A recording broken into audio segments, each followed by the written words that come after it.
Shalom, shalom, bien-aimés. J'espère que vous portez bien en cette semaine. Je débute mon petit partage avec une citation d'un philosophe. Je pense que c'est Nietzsche. C'est sûr que c'est un peu étrange de débuter un partage biblique avec une pensée de Nietzsche, mais à un moment donné, Nietzsche, il va dire, ceux qui ont la mémoire longue peuvent regarder vers le futur. Donc, permettez-moi aujourd'hui de commencer ce partage qui va se baser dans le texte de Daniel. Je lisais Daniel au courant de cette semaine, dans le livre de Daniel. Je me suis arrêtée au chapitre 2, le texte, le verset 34. Donc, Daniel, le chapitre 2, le verset 34, qui dit que quelque chose est intervenu sans le secours d'aucune main.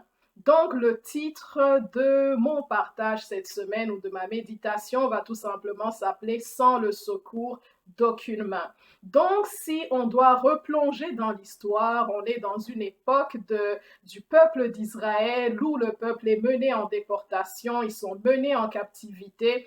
Et le roi, le monarque à l'époque, c'était un puissant roi, un puissant monarque du nom de Nebuchadnezzar qui régnait sur Babylone. Donc, Babylone, c'était une région qu'on pourrait comparer à l'Irak actuel, donc dans le Moyen-Orient ou bien la Mésopotamie à l'époque.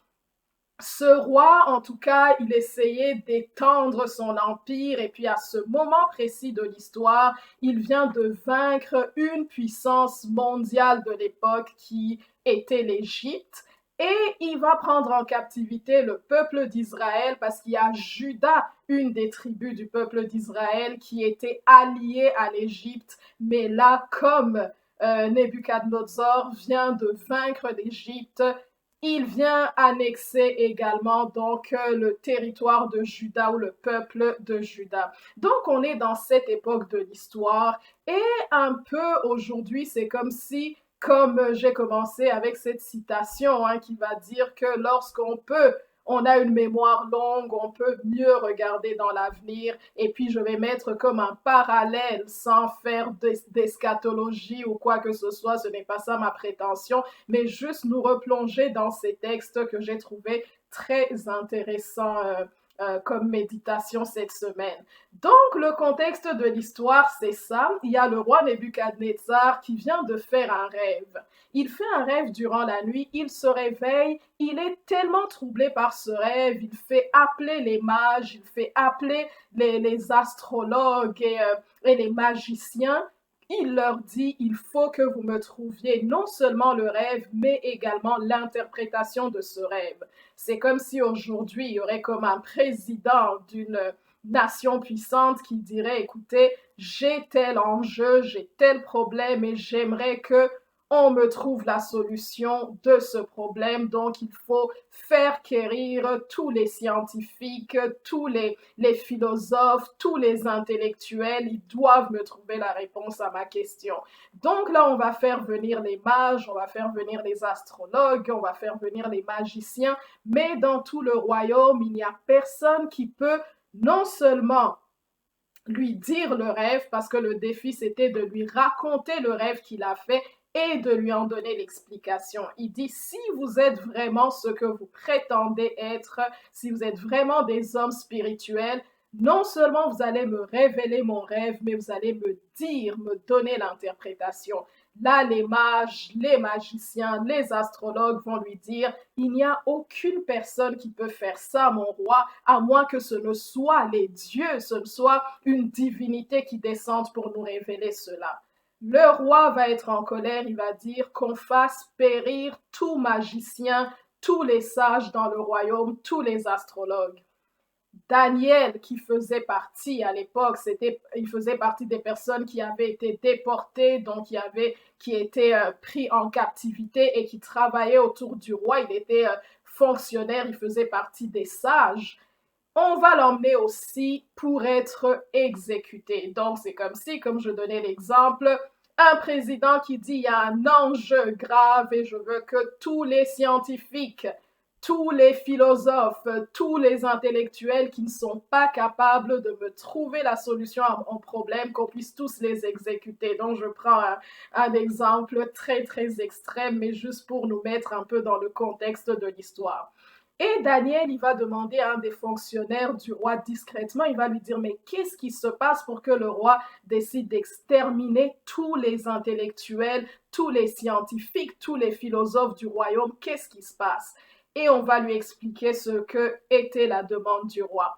Daniel, il va dire, moi je sers Dieu, je sers un Dieu puissant, je sers un Dieu qui révèle des secrets, qui révèle même tout ce qui est caché dans les profondeurs. Il va dire, au roi, donne-moi un délai juste pour que je m'entretienne avec mon Dieu, juste pour que je puisse trouver la réponse dans la prière et je te reviens avec une réponse.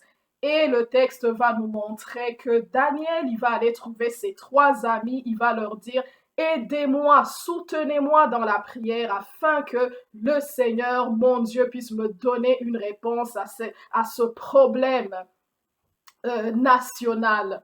Donc, aujourd'hui encore, on sait que notre Dieu est celui qui est capable de donner la réponse à ses enfants.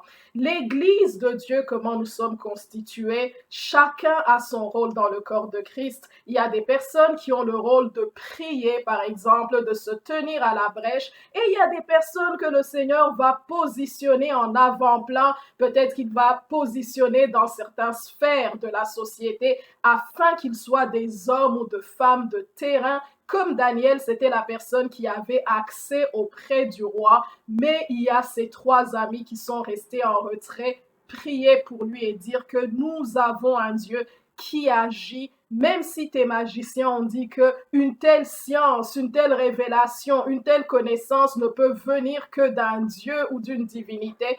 Nous sommes le peuple du Dieu Tout-Puissant et nous savons que si nous invoquons, si nous cherchons la face de Dieu, nous savons que Dieu peut révéler ce qui est caché dans les profondeurs.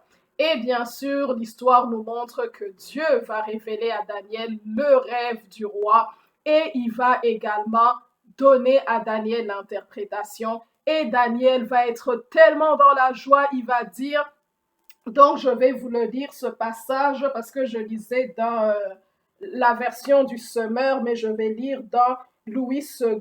Donc Daniel, le chapitre 2, verset 20, Dieu vient de révéler le secret et le rêve à Daniel et il va bénir son Dieu.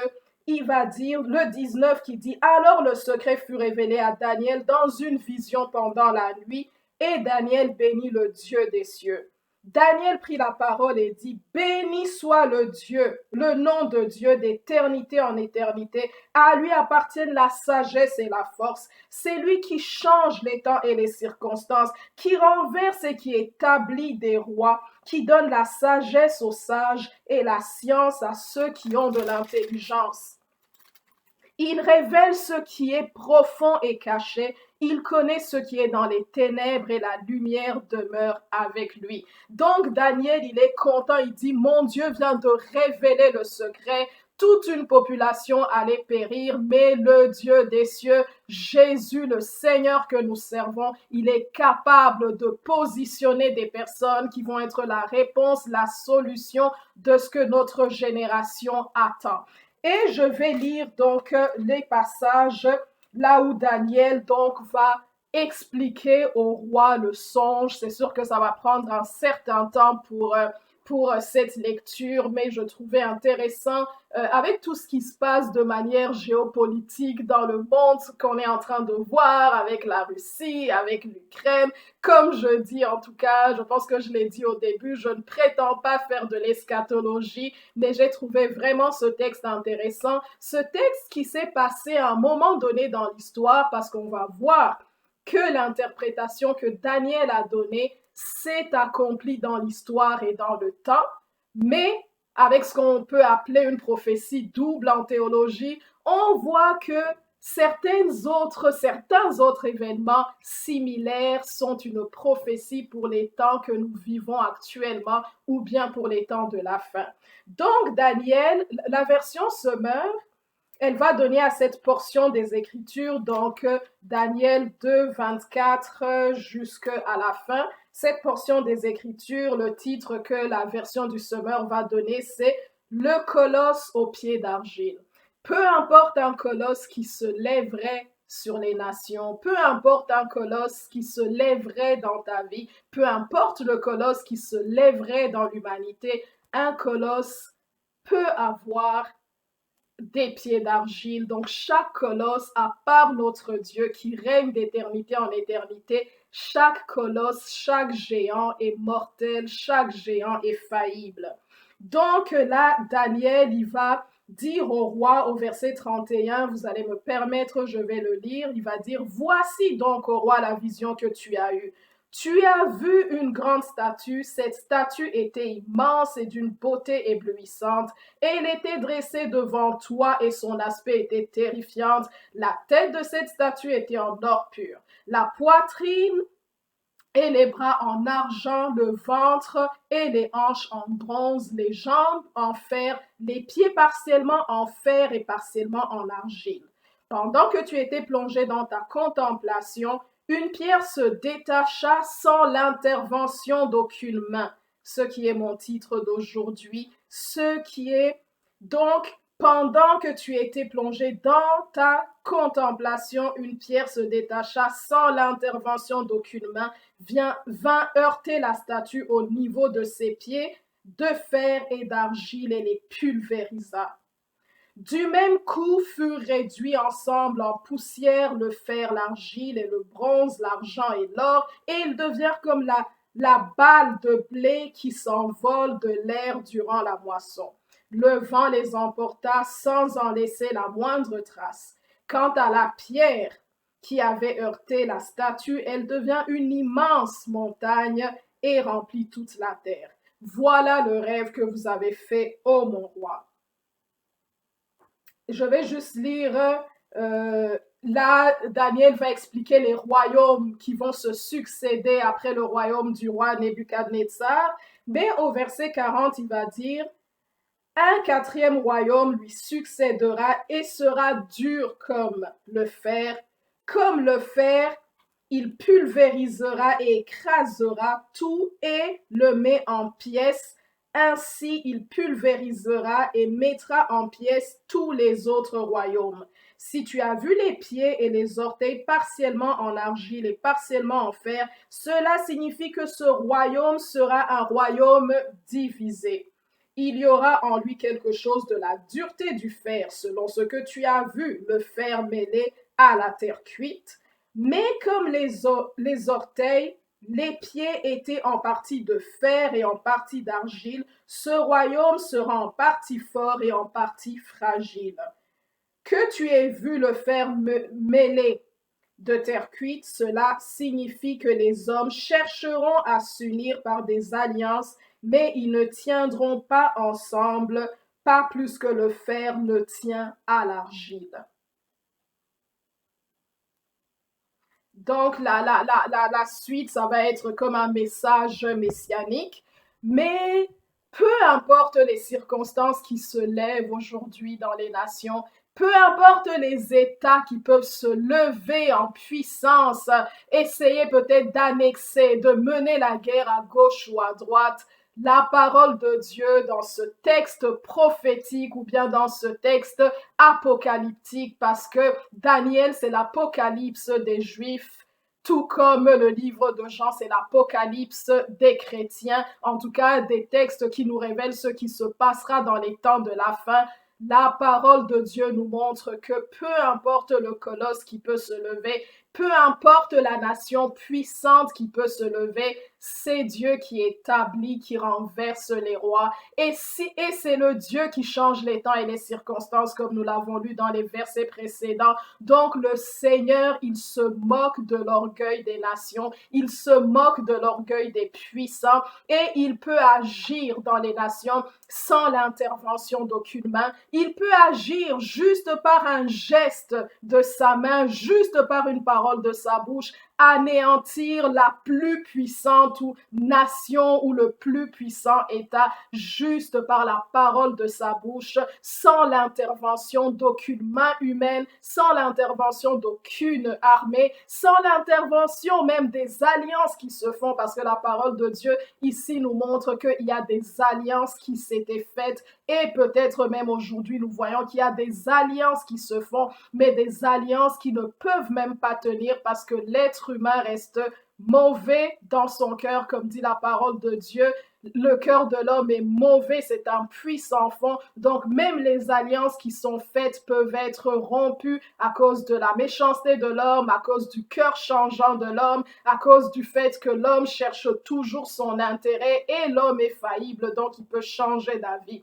Donc, la même chose qu'on peut voir dans la parole de Dieu, par exemple, dans les textes d'Ésaïe 7, on voit qu'il y a ce qu'on voit comme des prophéties qui se sont accomplies dans le temps, là où la parole de Dieu va nous dire que la Vierge deviendra enceinte, elle l'enfantera, et c'était comme un signe que Dieu donnait au peuple d'Israël pour qu'il croie à ceux qui allaient suivre dans le temps. Cette prophétie s'est accomplie à cette époque, à ce moment donné, mais on a vu également dans les textes du Nouveau Testament que la même parole va être donnée à l'égard de Marie en disant la Vierge deviendra enceinte. Donc une prophétie peut s'être accomplie dans le temps, mais elle peut également s'accomplir aujourd'hui dans les temps de la fin. Peu importe la situation que les nations vivent aujourd'hui, Dieu peut intervenir sans le secours d'aucune main. Il peut intervenir sans qu'un État, sans qu'une nation, sans qu'aucune armée n'intervienne, mais il peut renverser n'importe quel colosse parce que tout colosse a des pieds ou des orteils d'argile. Tout être humain est faillible. La seule personne qui n'est pas faillible, c'est notre Seigneur Jésus-Christ. Aujourd'hui, peut-être que dans ma situation, peut-être que dans ta situation, peut-être que dans cette situation, cet enjeu géopolitique et économique, encore aujourd'hui, le Seigneur Jésus est celui qui peut intervenir sans le secours d'aucune main. Pas besoin de passer des appels téléphoniques, pas besoin d'aller chercher de l'aide à gauche ou à droite, juste s'humilier, chercher la face de Dieu, implorer le secours de notre Dieu. Il est celui qui peut répondre aux besoins de l'humanité, même aux besoins militaires, en armement. Il est l'Éternel des armées. Anne, la mère de Samuel, va dire à un moment donné dans 1 Samuel le chapitre 2, arrêtez de parler avec tant d'orgueil, arrêtez de parler avec tant d'arrogance parce que l'Éternel est celui qui brise l'arc, qui renverse les complots de guerre. Il est l'Éternel des armées, celui qui combat pour nous. Le psaume, je pense, 46 également va dire, l'Éternel a fait cesser les combats. Arrêtez et sachez que je suis l'Éternel, que je suis Dieu, je règne sur la terre, je règne sur les nations. Aujourd'hui, le Seigneur peut garder silence face à tout ce qui est en train de se passer sur la planète. Nous sommes dans les temps de la fin, que les bien-pensants l'acceptent, le croient ou non, mais nous sommes dans des temps de la fin. Et le Seigneur est celui qui va remporter la victoire. Et toutes les personnes le verront, ceux qui l'ont cloué le verront. Mais aujourd'hui, mon message, c'est sans l'intervention d'aucune main, que ce soit dans ta vie personnelle, que ce soit dans ma vie, que ce soit de manière planétaire. Le Seigneur Jésus est cette pierre, il est celui qui peut intervenir sans le secours d'aucune main. Il peut se manifester, il peut renverser même le plus puissant des monarques ou la plus puissante des nations, la plus puissante, le plus puissant des pays. Que le Seigneur nous bénisse, que le Seigneur nous garde. La parole de Dieu, la Bible est notre encre, la Bible est notre arme, la Bible est notre puissance. Encore aujourd'hui, nous pouvons prier pour que Dieu révèle la solution aux nations, pour que la Bible, pour que Dieu révèle la réponse aux nations. Il y a des gens qui sont là, qui vont prier. Il y a des hommes et des femmes qui ont déjà accès auprès des grands de ce monde, qui peuvent être des hommes et des femmes de terrain, mais que l'Église s'unisse ensemble et que nous prions pour nos nations. Que le Seigneur vous bénisse, que le Seigneur vous garde. C'est Thérèse. Bye.